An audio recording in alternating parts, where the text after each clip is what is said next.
Nyt se vihdosta viimein alkaa. Moni on multa tätä halunnut ja kysellyt, että millaista mun elämä oikeasti on. Nyt te näette. Mä oon 15 vuotta treenaillut, kokeillut erilaisia voimajaksoja, erilaisia kiristysprojekteja, erilaisia ruokavalioita. Ja nyt mä aion tuoda teille tämän kaiken tiedon. Lisäksi me käydään läpi kaikkia mahdollisia lisäravinteita, niiden hyötyjä, koska ne otetaan, millaisia määriä, kaikki mitä treenaamiseen liittyy. Lisäksi me vähän kurkistetaan tänne yrittäjän arkeen, millaista on myydä lisäravinteita, energiapusseja, CBD-tuotteita, nikotiinipusseja. Eli tätä on luvassa.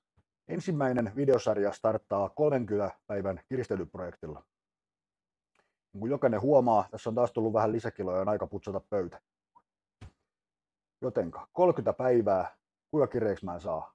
Mä aloitan sillä, että mä otan alkuun kuvat itsestäni. Viikon välein vähintään postaan videon aina, mitä on saavutettu, kuinka paljon on menty eteenpäin, miten mä oon treenannut, miten mä oon syönyt, kuinka tämä kaikki on mahdollista. Jos te haluatte tulla seuraamaan tätä projektia ja kaikkia muita haasteita, niin olkaa kanavalla.